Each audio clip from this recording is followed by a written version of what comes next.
Good morning and welcome to Protocol's workplace event on vaccine mandates. I'm Tammy Wincup, President of Protocol, and as always, we're so glad you're here with us today. Vaccine mandates were already gaining some popularity among tech companies looking to bring their workers back to the offices safely. But now, after President Biden's recent announcement, we await the Labor Department's Occupational Safety and Health Administration new rule requiring companies with 100 or more employees to mandate vaccines or weekly testing. But what does that mean? What does that mean for tech employers, both large and small? How do you handle vaccine exemptions, pay for testing, collect, review, and proof vaccination records? Are we suddenly, as tech leaders, the record for health? All this while trying to run your business during an ongoing pandemic. In a few minutes, Protocol Workplace's reporter Allison Levitsky will discuss all of these questions with a great group of employment law and human resource experts. But let's begin, as we always do, by setting the stage. I'm so pleased to welcome our partner, Qualtrics Global Head of Employee Experience Strategy, Elizabeth Camp, to be with us. Elizabeth is not only responsible for the product line and global growth of Qualtrics' employee experience business, but also a true thought leader on many of these employee topics. Prior to Qualtrics, Elizabeth worked as a consultant at Gallup, and before that also has a degree, both a master's and a bachelor's degree in psychology from Vanderbilt. Welcome, Elizabeth. It's so great to see you. Glad to have you with us. Thank you so much, Tammy. What a crazy time, but also such an important time to understand what data and what research is telling us on this issue. Let's start at the top. Qualtrics has been doing a lot of research on vaccine policies even before the executive order. Will you just share with us how will vaccine mandates and the executive orders affect tech employees? But frankly, not just tech employees. It appears all employees in companies over 100 employees. Yeah.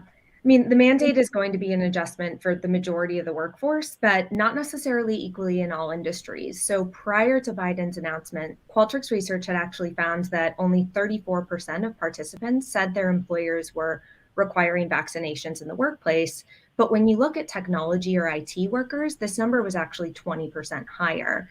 Tech employees also reported more favorably supporting mandates at work in general. That being said, vaccine mandates, as we know, are politically polarizing and very quickly become an emotional issue for employees and their families. That's why we're working with organizations to lead with empathy and clear communication that will be key to creating an environment of trust and mutual understanding that we need to successfully navigate this workplace challenge. Yeah, I mean, that's, at the high level, this is such a complex piece. Those stats are really interesting to me in the tech side.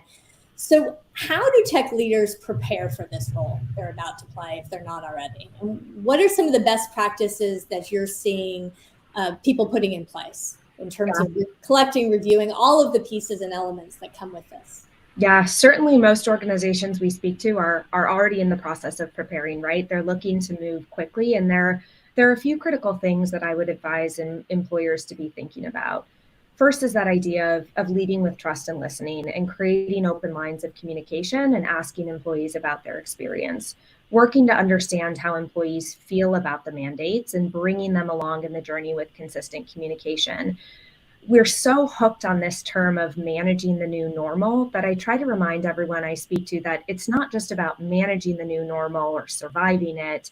It's about figuring out still how to optimize the employee experience within it, and we can't lose sight of that. Second would be the idea that we need to make it easy for employees to actually comply. So as you start collecting vaccination status, leveraging tools that people can access in the ways they typically work, so through whatever device they're comfortable with, and providing reassurance on how the information will be utilized is key. You need to make sure that you have pathways in place for employees with exemptions to get access to testing, and utilizing workflows and automation helps ensure that these processes run smoothly and, most importantly, minimize disruption to the overarching employee experience. And then finally, and I know that this one rings true in every leader's mind right now, is we need to stay ready for change, right? So The last 18 months have shown us time and time again that this pandemic will continue to evolve, and utilizing flexible technology that allows you to both collect status and also understand experience can help organizations respond at the speed needed to keep pace with all the changes and those we can't even predict yet. No, and we certainly were talking even before this about how quickly things change and how, we're all focused on what's happening right now, but what happens in 6 months or a year, and how do you put those pieces in place? It's hard to do, right? Yeah. So we can talk about this certainly from kind of the high level of what the mandate means and what are some best practices. We know that Qualtrics is a really successful tech company with thousands of employees. How are you all handling this? What are you thinking about as you think to implement a mandate? Yeah, it's a great question because, like everyone else, we're thinking through the best way to respond and keeping our employees' experience at the forefront of that. And we also have a global employee population, which means that not only are we considering the mandates here in the United States, but we're looking at those trends as they evolve globally as well, and the potential domino effects that will follow from what we're seeing here in the US. So like many organizations, we have a COVID task force in place that provides ongoing regular communication and has managed us through the complexity of this experience. Specific to vaccination, we've actually built a solution that we're utilizing internally and that we have many organizations we partner with across the globe utilizing, called our Vaccination and Testing Manager solution. And this allows organizations to track vaccination status, but also collect test results and screen for COVID-19 symptoms. So it helps you understand the full range of employee experiences that could be coming to the table as you start to think about the new vaccination mandates. So the solution itself is flexible in that it offers organizations the capability to respond at the speed of change, and you can utilize the platform to understand other things about the employee experience, not just vaccination status. As I mentioned, we see that both from our research and from our work overall in the employee experience industry, that this is so critical to not lose sight of. Second, it's secure. The solution is FedRAMP certified, data is all in one place. And that's something that many organizations are struggling with, is the complexity of how do I manage this safely and securely and uphold my commitment to employees that I'm going to protect their data. As I mentioned earlier, it's easy to use and that employees can input vaccination information via text, email, online, or QR code, ways that employees are comfortable of using or the ways in which they typically work. And most importantly, from a simple tactical standpoint, it can be quickly implemented. So organizations can have this solution stood up in a matter of days, not months, which we know based on the timing of these mandates is so critical to be able to respond quickly and communicate to your employees how you're going to act on the information. Absolutely. Time is of the essence as we try and do that. Elizabeth, thank you so much for setting the stage with us, and for sharing kind of how you all are thinking about this, implementing this at Qualtrics and beyond. We appreciate you being here in the partnership, and now I'll turn it over to my colleague Allison, who will continue the conversation.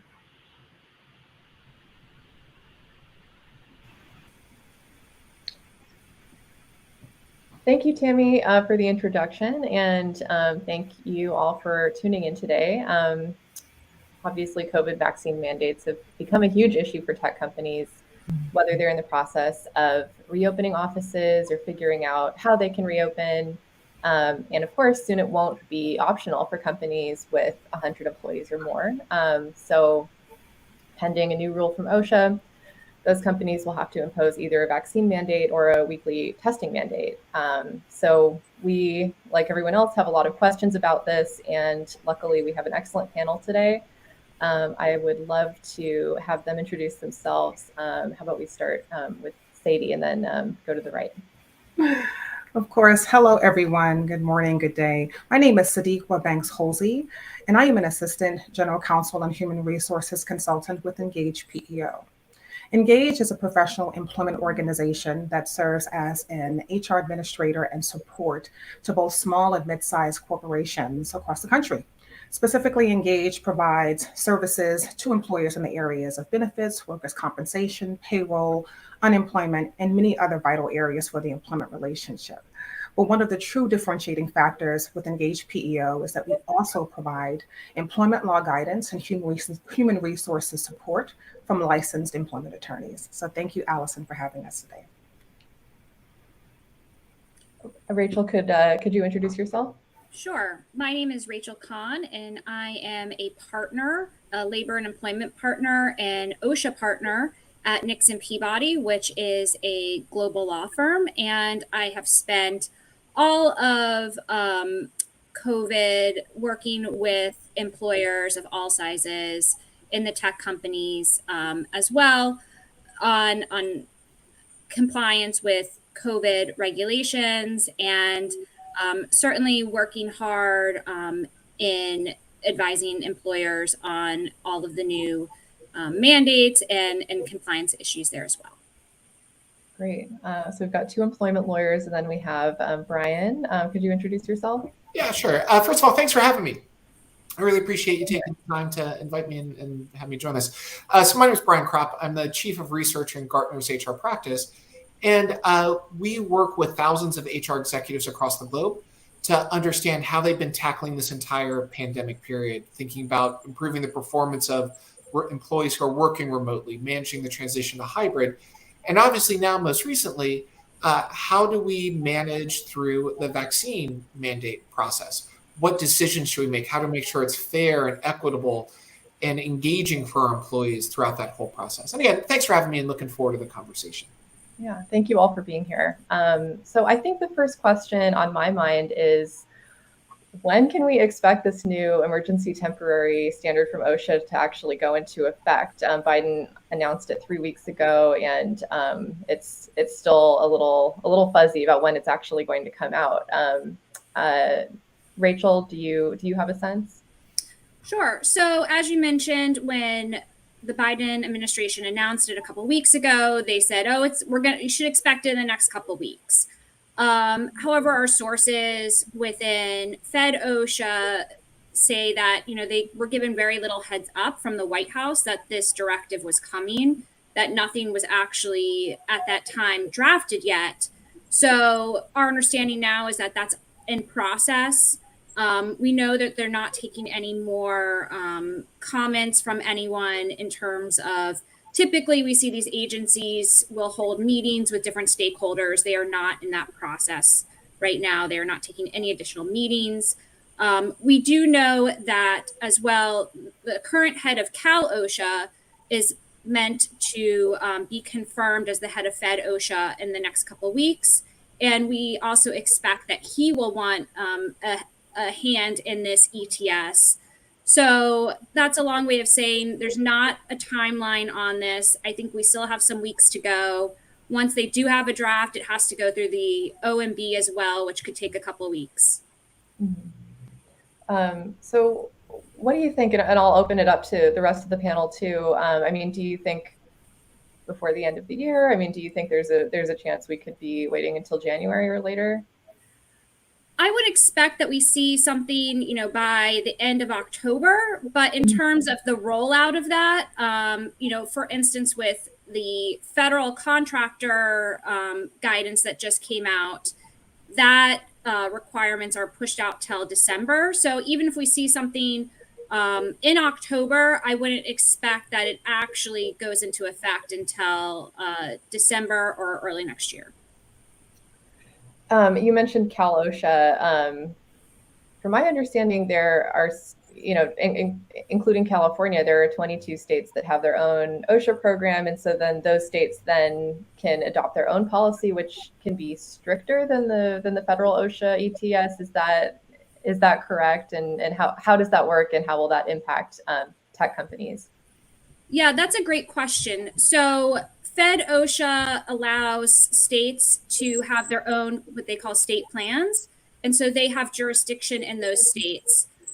So technically, once the Fed OSHA ETS comes out, it's only going to be applicable in states that are Fed OSHA states. So for instance, New York is a Fed OSHA state. But in states that are state plan states like California, they have 30 days to adopt a regulation that is at least as effective as the federal mandate. So they could certainly, basically, the federal mandate would be the floor. But they could say, we're going to require employees to test twice a week, or have different nuances. So, certainly something to keep a lookout for if you have employees, or if you have facilities and offices in state plan states, that this requirement may look a little different. Mhm. How is that going to look for companies that have offices in many different states? Are they going to, do you get the sense that many employers will be adopting just the strictest possible policy across the board, or going for, kind of a state by state policy for their different offices? What are you hearing, Sadie? I think that employers are going to always be concerned with compliance. If that's going to be the first concern and interest of employers while balancing any negative impacts on the workplace relationship. So I believe that employers are really focused first and foremost on having a balancing act between the federal guidance and the state guidance. If the state provides a more strict enforcement or mandate, then employers are more apt to follow that enforcement. Mm-hmm. And Brian, I know that you've been talking to many employers on these subjects. What do you kind of expect that rollout to look like state by state? Yeah, there's a couple things that are going on there. I think companies don't have the luxury of waiting for the federal government to actually write the rules, because by the time the rules are written and they have to be implemented, there's a lot of work that has to be done before all of that. So what a lot of companies are doing is looking at the rules that have been written for healthcare workers and assuming that whatever the final version is going to be pretty similar to that, or at least similar enough where they can make some of the progress, get kind of 80% of the work done, hopefully, from that perspective. But then when it comes to the variability across states, what employers want is no variability. The idea of we have to treat our employees in Texas different than California is a train wreck for them. And like in very simple ways. So like if you've got a set of rules for employees in Texas that are different than California, but you've got locations in both and employees that travel back and forth, like a lot of tech companies do between Austin and San Jose, like who gets tested, who doesn't? Like it's just confusing. So what companies have done in the past in other situations, they've tended to adopt the highest common standard, because if you adopt the highest standard, then you're in compliance everywhere. Whereas if you adopt varying standards, the difficulty of that and the transactions costs of doing that are rarely worth it from that perspective. So as you think about things in the past around like ban the box initiatives that occurred, or drug testing regulations that have occurred, or whatever it might be, if you're a large employer with employees in multiple states, more often than not, you just adopt the highest common standard, because it's just easier to manage.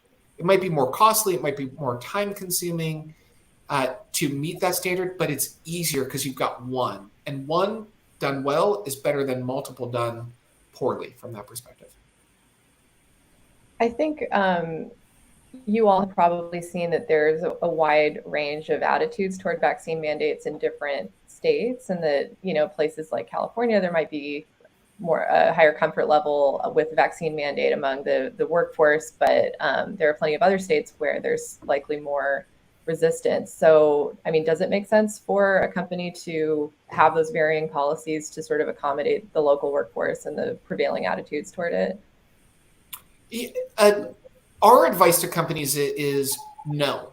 And that the ability to manage consistently for fairness reasons, for equity reasons, for reporting reasons, tends to be a much better approach than having all sorts of different measures out there.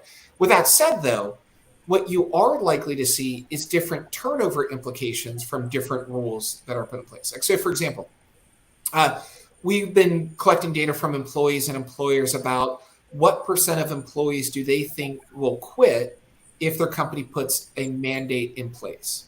And so companies will have the choice: do you mandate that everybody gets vaccinated, or you test frequently? Whatever frequently ends up meaning, we'll all find out together at some point.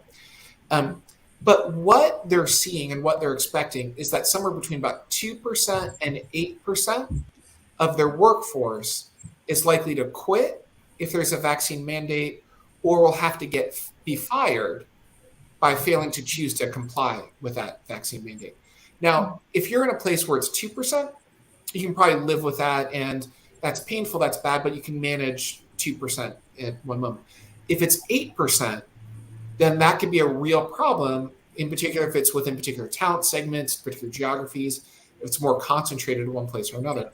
So rather than trying to have different strategies for different locations across the US, a better approach is to have a consistent strategy, realizing that that strategy is going to play out in different places, in different ways across the US. So for example, if you've got particular states where you think it's going to have a higher impact, now you need to start engaging in more knowledge transfer. You have to start to get better estimates of where do you think you'll see that turnover in particular roles, particular functions. You can't legally ask yet if people are planning on getting vaccinated, but you'll find out. But you have to prepare for disproportionate impact from a consistent strategy that you apply across your workforce. Mm-hmm. Yeah. At the same time, we've heard of threats of legal challenges in different states against the federal ETS. What is the status of those, and what do you expect the outcomes to be? Maybe start with Rachel. Yeah, I mean, for this particular Fed ETS, there's a lot of lawsuits going on right now with regards to state mandates. So we see in New York and Rhode Island and places like that have, mandates for teachers and mandates for healthcare workers. In terms of the Fed one, there is an Arizona lawsuit with regards to the White House's ability to issue this directive. But it's kind of a twofold legal analysis. There's that piece of it, whether or not they can direct this, which we haven't seen a lot of lawsuits on yet. We've seen letters from a lot of AGs to the White House saying that they'll fight this. But the other piece of it is that this is ETS means emergency temporary standard. What that means is that it has to go through, it goes through a expedited process and not as many barriers as a regular regulation would. And to do that, it has to meet a certain standard. And that standard is that the hazard has to present a grave danger to workers. And so where we're going to probably see a lot of the legal challenges is once the ETS has been promulgated, employers or industries making the argument that it does not meet this grave danger standard. There's only been a few ETSs promulgated by Fed OSHA. We did have the one in June for healthcare that went into effect with not a lot of pushback, legal pushback. But I would say, if I recall correctly, out of the six previous ETSs, 5 of them ended up not passing muster on the grave danger piece of it. So that's really where we're going to probably see the most pushback is once the ETS has actually been promulgated. Mm-hmm. What do you think, Sadie? Go ahead. I was just going to say that, there's all sorts of legal questions that will bubble up here, and Rachel and Sadiq are going to be much smarter on that than I am. What's interesting about the legal part of it from an employer and employee perspective, there's 2 components. One is that employers are going forward assuming that it will be fully legal and planning on it being fully legal. So there's very few that are expecting for it to not pass legal muster. It may or may not, but that's their expectation. The bigger problem that employers have, though, is there's a lot of employees who believe that the Supreme Court will overturn it at some point. So employees aren't believing that the stick at the end of the day of being terminated or having to get tested frequently is actually going to be there. So for employees who haven't gotten vaccinated, the most common response we hear from employers when they do focus groups with them and so on is that employees say, well, I don't believe it until I see it, so I'm not going to change my behavior now. So what is likely to be problematic for companies is that they won't see people getting vaccinated until the date or after the date when they have to be vaccinated by. And so as an employer, you're going to have to ask yourself a question. Do you fire people on that date if you put a mandate in place, or do you give them a grace period where you furlough them, put them on leave without pay, or do some other mechanism? Because a lot of employees who have not gotten vaccinated yet do not believe that this thing is real. Either their company will do it, the Supreme Court will turn it over, or something. So there's the legal part of it, but also the perception part of it, and you have to manage against both of those things. Absolutely. This is such a unique issue in tech because so many jobs can be performed remotely. So I've been trying to figure out if companies are actually planning to fire people over this or just relegate a lot of their employees who refuse vaccination to just keep working remotely and never come to the office. Do we know at this point if the OSHA ETS is going to apply to remote workers? Can start with Sadie. Sure. Right now, the language of the mandate is silent when it speaks to addressing whether remote workers exactly, specifically will be exempt from having to comply.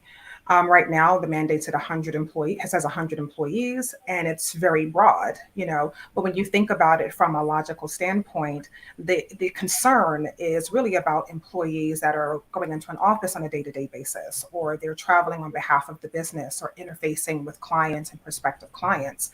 When we think about it logically, remote workers are individuals who are performing their essential functions at home. So right now, the mandate seems to be silent on whether or not remote workers will be exempt from having to comply with the mandate. But maybe employers may be approaching this as though it's a reasonable assumption, if you will, that they should be exempt. So, we'll have to see. What do you think, Rachel?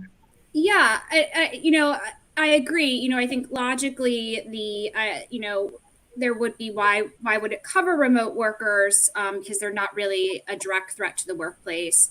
And if you look at, say, OSHA, who has promulgated COVID-19 regulations and is one of the only states that has done so, they have a carve out for employees that work remotely or for employees that don't have contact with other persons. However, if you take a look at the federal contractor guidance that came out on Friday that says anybody that's a federal contractor has to be vaccinated, it covers remote workers, which is surprising. So, it's a little unclear whether Fed OSHA will take an approach like OSHA and have that carve out, or will take an approach that's more closer to the Fed contractor guidance. And where it kind of the rubber meets the road on this a little bit is, let's say you have remote workers that are working from home, but what if they have to come into the workplace at one point for a meeting, or they have to go meet a client, or they go on a work conference or a work trip? Then they may technically be covered by that mandate. So it's kind of you have a situation where it may be all or nothing, that if a person doesn't want to get vaccinated or test, then they can never come into the workplace ever. So it'll be interesting to see how Fed OSHA defines it, certainly. Yeah, that's a great point. We have a question coming in from Becca over YouTube. She's asking how the vaccine mandate may inform how companies approach health as an ESG priority. Will health be more front and center as a part of ESG efforts? How about we start with Brian on that one? Yeah, the question of employee health across the board is becoming dramatically more important for employees and the relationship that they have with their employer. So you saw during the pandemic, there was a lot of companies that started to offer additional benefits around mental health support. There's actually one company that we work with, which is a large employer in a relatively small community. And one of the things that they saw occurring with their workforce, because they had a lot of employees that were married to each other, they actually saw divorce rates start to increase of their employees as everyone was like in the same home and working for the same company at the same time. And so they started offering marital counseling as additional benefit. Now, you don't want to reach out to your employees and be like, hey, I think you're arguing with your spouse. Would you like some therapy? So you have to be careful about how you introduce a lot of these sorts of things. But the bigger point is that companies are getting more actively involved in the personal lives of their employees and in the health of their employees, and crossing lines that 5 years ago, 6 years ago, we never could have imagined. So, think about, like, 5 years ago, would you ever feel comfortable with your employer knowing about your mental health or your marital health or the health of your loved ones if they're impacted by COVID at school or whatever it might be? So we're starting to see companies shift what that relationship looks like with their employer to become more deeply involved with them and build deeper connections with their employees. And not just with their employees, but with their communities as well and their families as well. So, like, for example, during the pandemic, there are a lot of companies that opened up their internal learning and development platform to the spouses and loved ones of their employees who lost their jobs to help upskill them and train them. So this shift to prioritizing mental health or health and wellness of their employees is part of a broader shift, which is companies having deeper relationships with their employees, families, and the communities that they operate in.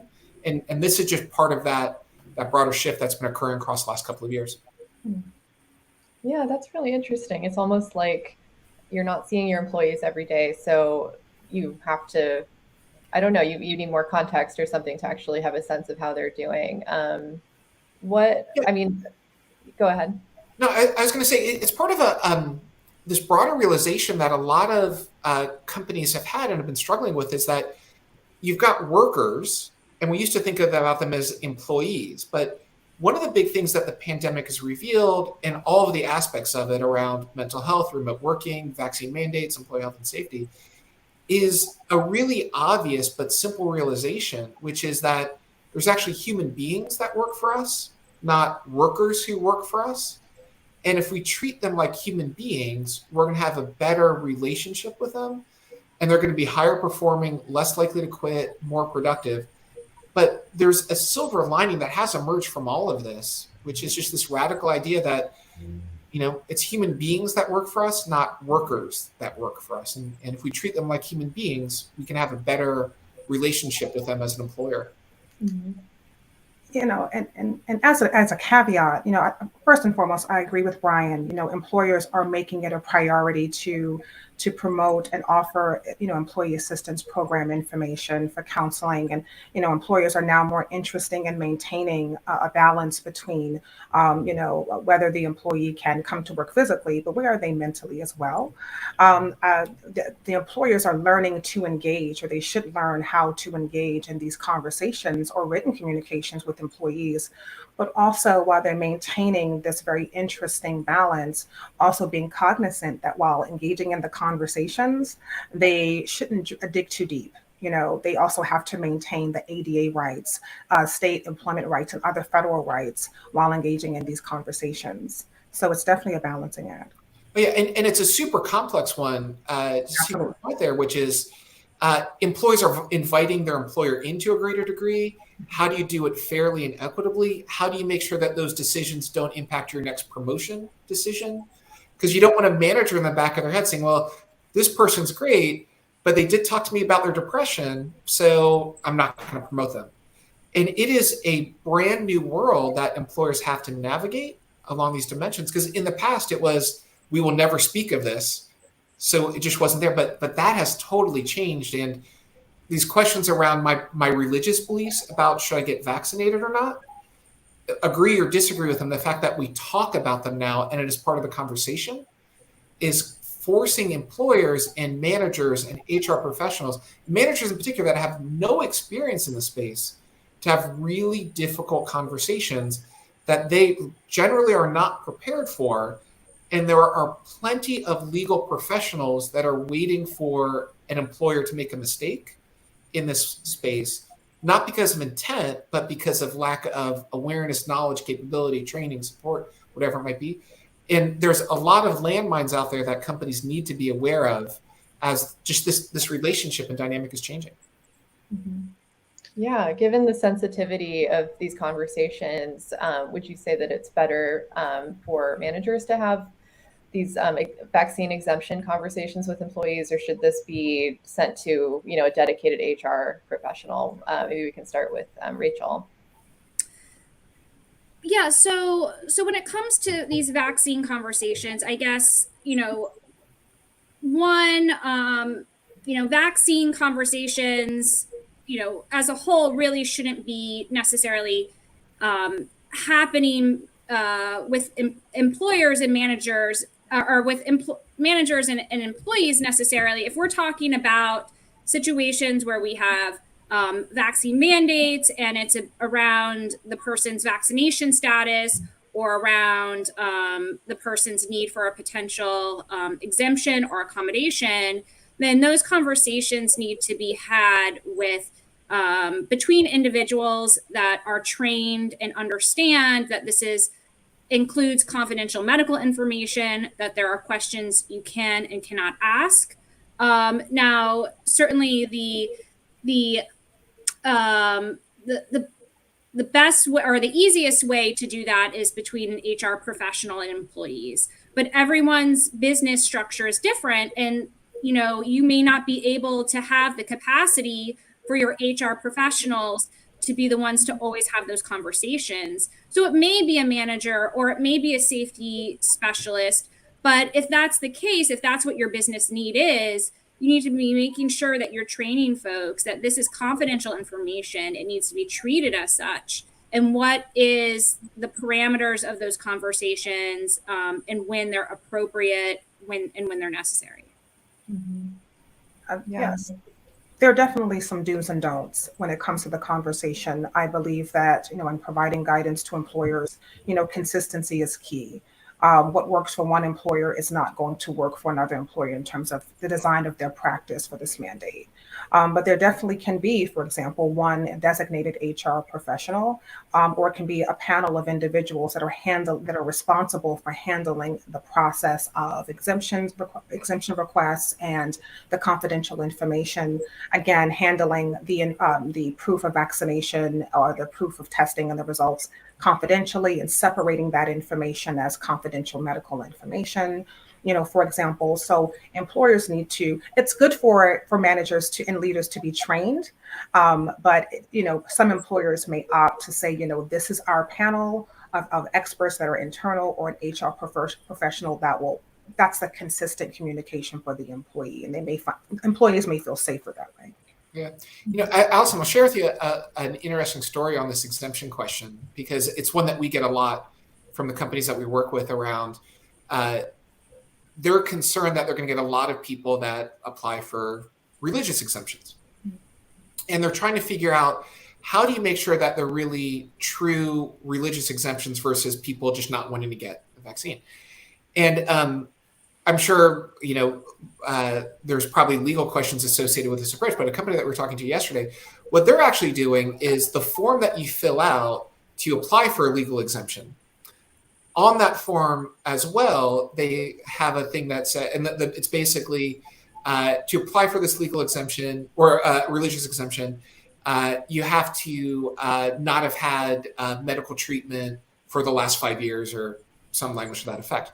And then the second part of that form says, and that this is an official company document, and if you falsify any company document, then it's a fireable offense. Mm-hmm. And then what they're actually doing, once people fill that out, they're going back and looking at the health benefits claims that those employees have put in place to see, in fact, if they're actually falsifying the second part of it, which is you've not received any medical support in the last 5 years. And I'm not using the exact right language, but conceptually right. And then they'll go back and give employees a chance to revisit if they want to keep that exemption in place. But how you navigate the exemption process is going to be a really interesting place for companies to figure out, because by having too many people, you want to be respectful of the employees that actually have a real religious exemption and be thoughtful about them and inclusive of them for sure. But but you also want as many people vaccinated as possible. You don't want to create this easy out for people that just don't want to get vaccinated if you've got that mandate in place. But how you manage this religious exemption question will be really interesting to think through from a legal perspective and from an employee experience perspective as well. Yeah, definitely. What do you think about that process that Brian described, Rachel? Yeah, I mean, I certainly agree that the religious exemption is the more difficult piece of this. Most employers have experience dealing with medical exemption, medical accommodations, the medical accommodation process already. But religious exemptions have very rarely come up in the past, only in kind of minor circumstances. And, I think what is difficult is that we're talking about a sincerely held belief, and this is what Brian was getting at. And how do you kind of ferret out whether or not the employee has a sincerely held religious belief? And that's really difficult to do.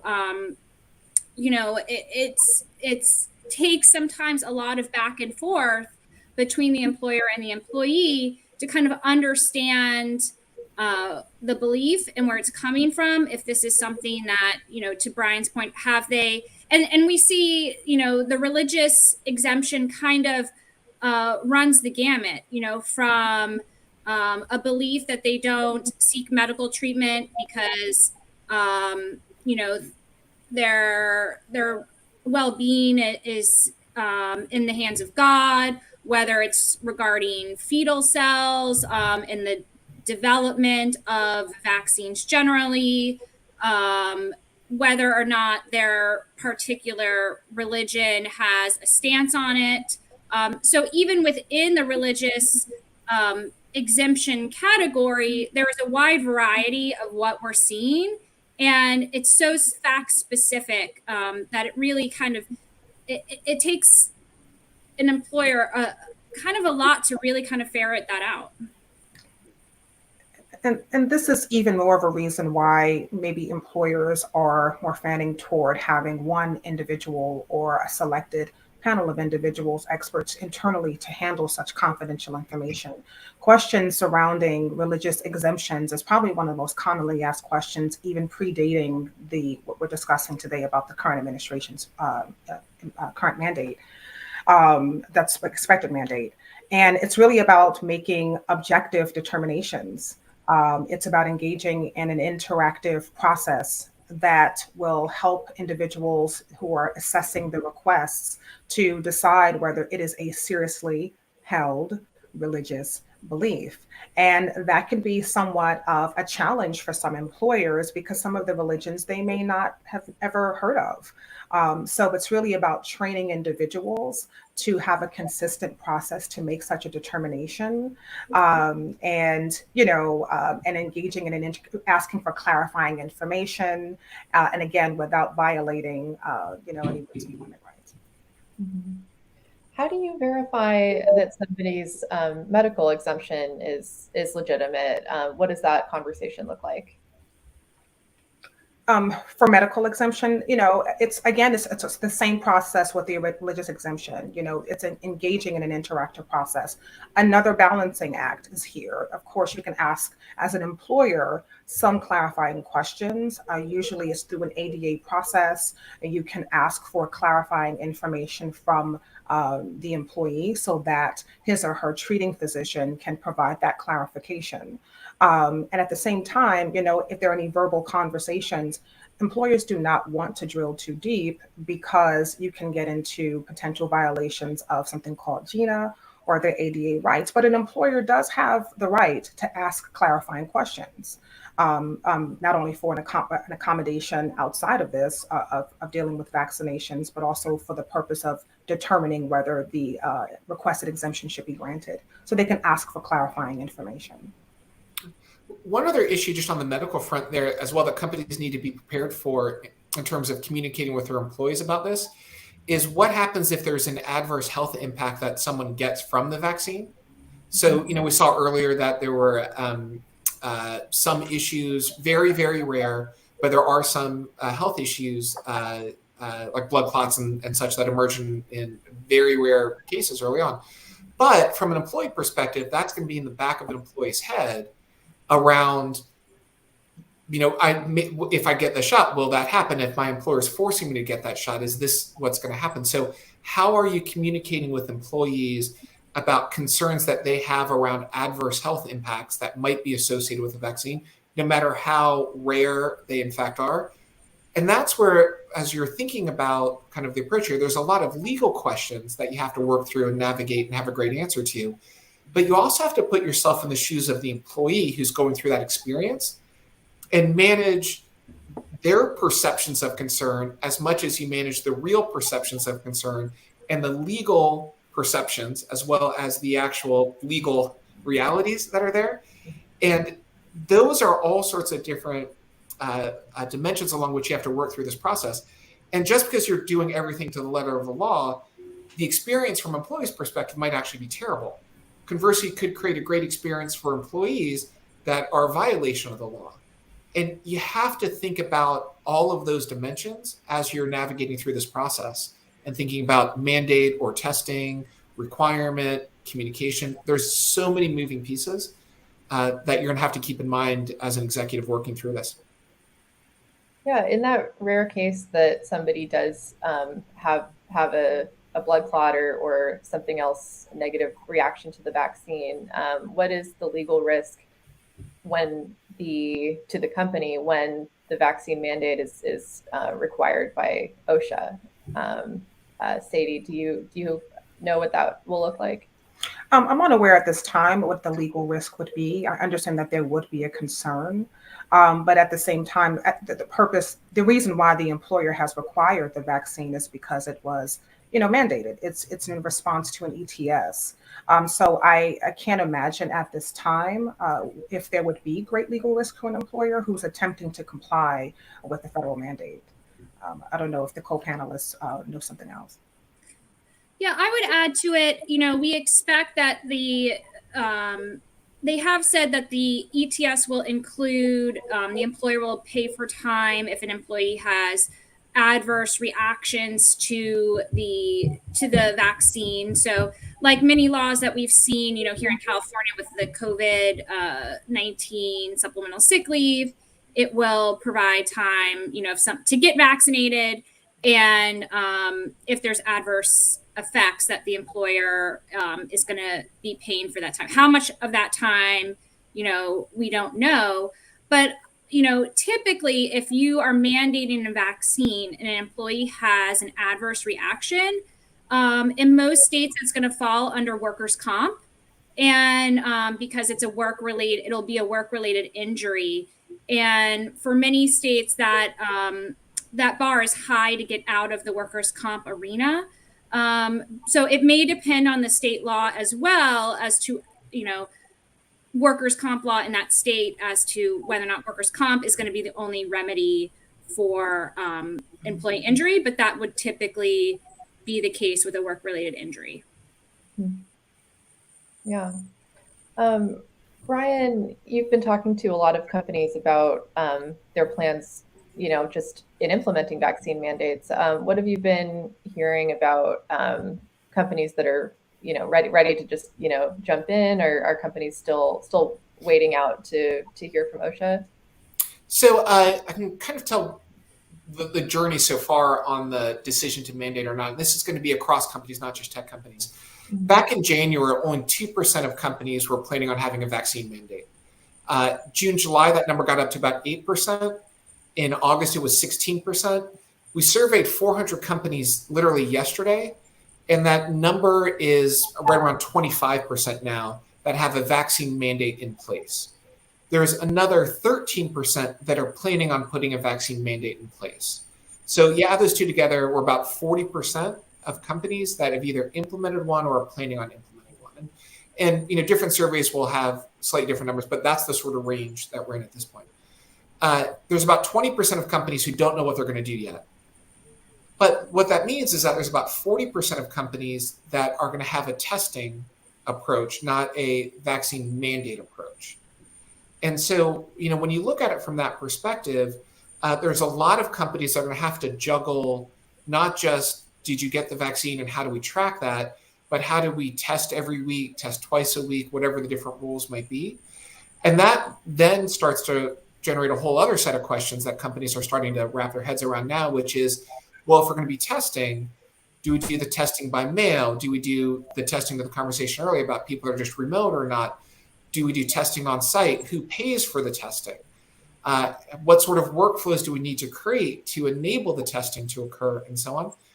But there's still, as best as we can tell, about half of companies as of right now are planning on not having a mandate in place and instead opting for the testing option as part of complying with the requirements from the Biden administration. Is that going to be a common approach in the tech industry, do you think, Rachel? I think, I think the tech industry has been a leader in this area so far when it comes to mandates. So, I've seen companies go both ways at this point. I think it's going to really depend on the demographics of your workforce and the operational piece of it. I think for some employers, just having a full mandate may be easier than having a mandate and a testing. Testing people weekly is a heavy lift, and the Fed OSHA ETS is supposed to dictate who pays for that testing. So if the employer is paying for that testing, that may be a heavy lift. That's confidential information, confidential medical information that must be maintained as such, that you have to collect every week. You have to ensure that the employee gets tested before they come into your workplace. And there's a little known OSHA regulation that actually says that for any employee medical records that are made or maintained by a healthcare provider and is a laboratory test, it actually has to be maintained for the duration of employment plus 30 years. So that is a huge lift for employers. When I say that, that always makes the privacy employers' heads explode. But it is possible that Fed OSHA, when they promulgate their ETS, may say that we're not going to enforce that piece of the record keeping requirement.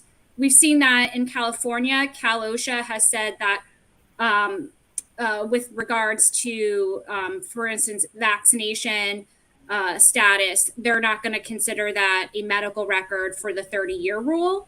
But for some employers, just having a mandate may actually be an easier lift potentially. Yeah. What about the question of termination? Are you getting many questions from tech clients right now, Rachel, about, should I fire employees who refuse to get vaccinated? What, how do I accommodate them? What is that going to look like? Yeah, that is certainly the $1 million question, is that what do we do with employees that refuse to be vaccinated, that don't have, if our policy is to have a vaccination mandate with no testing option, do we fire those employees that don't have an accommodation? Can we accommodate those that do have an exemption? Those are certainly things that employers are thinking about right now. But, certainly for employers that do decide, we are going to, this is our policy, it's going to be a vaccination mandate. And, if people don't comply, they can't work here. Employers really need to ensure that they are applying that consistently. Consistency is the key to these types of things. So, let's say you have a CEO, a major executive that doesn't want to comply. It has to be done consistently across the board. And those are things that employers need to be thinking about right now, that it's not just, the everyday employer. It has to apply to everyone. An important component of this decision, do you want to have a mandate, realizing that if you do, you have to have teeth at the end of it? Because if you don't actually fire people at the end, then you might as well not have a mandate, because then it's kind of meaningless at that point. Strategically, as an executive, one of the questions you're going to be asking yourself, if you're going to do the testing option versus the mandate option, in addition to the cost and effort of the testing part of it, is what is the next best option for your employees from an employment perspective? If your employees have lots of other good career options, then by having a mandate in place, it is relatively easy for those employees to quit and go find a job elsewhere. If those employees don't have a set of good options in other places, then they're less likely to quit when you put a mandate in place. So that's another question that you have to be thinking through and thinking about for your workforce, in addition to the effort that's required to do that. So for example, in a lot of union environments, because so much of the work is tenure-based, so much of the roles and responsibilities are tenure-based, that if you quit one company and go work at another company, you lose all the benefits of seniority that you've had. So for a lot of those employees, the costs are much greater personally for them to not get vaccinated, quit, or get fired and go to some other place. Whereas in contrast, in like the tech industry, there are so many people hiring tech employees.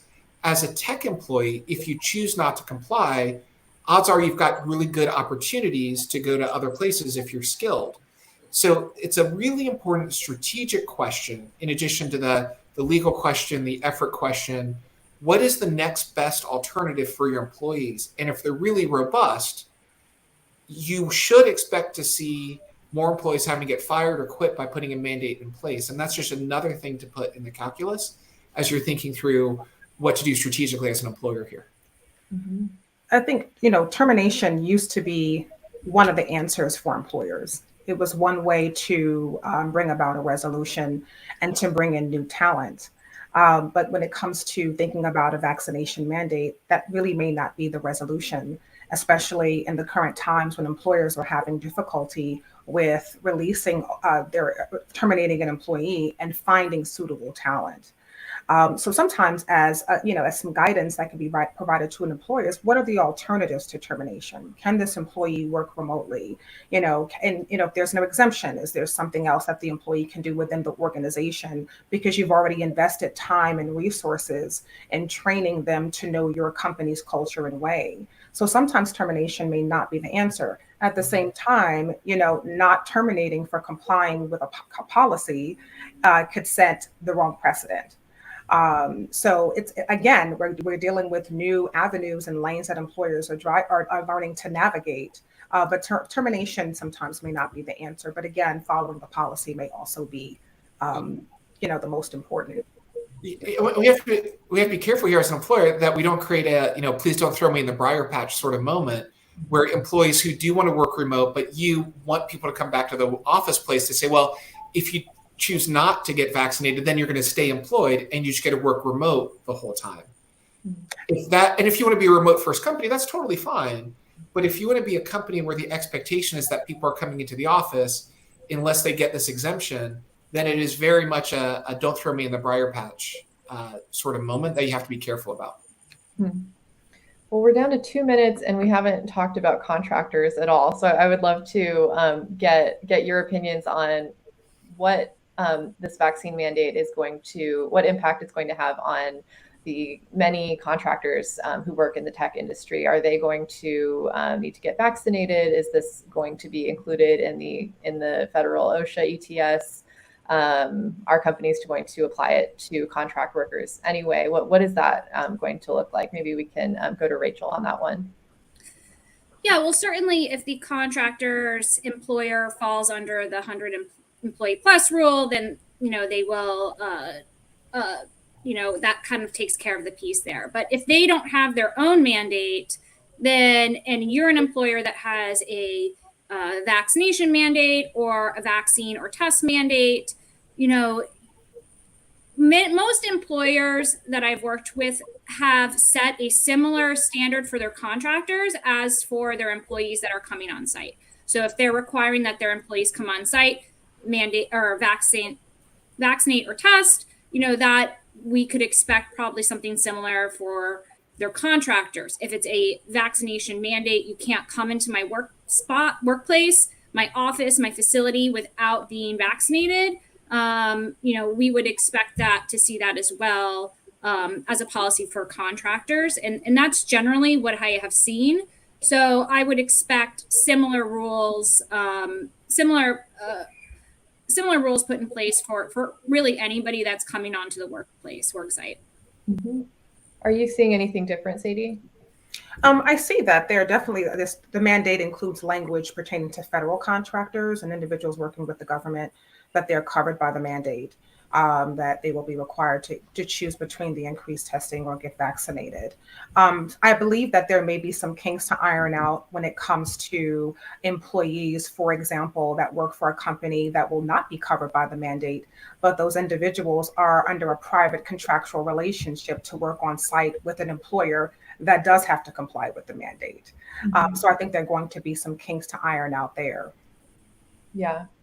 Well, I feel like we could talk about this for another hour, but we've got to wrap up. And I want to thank all of you for taking part. This has been a great conversation, and I hope it's been helpful to tech employers out there tuning in. So thanks again. Thanks, Allison.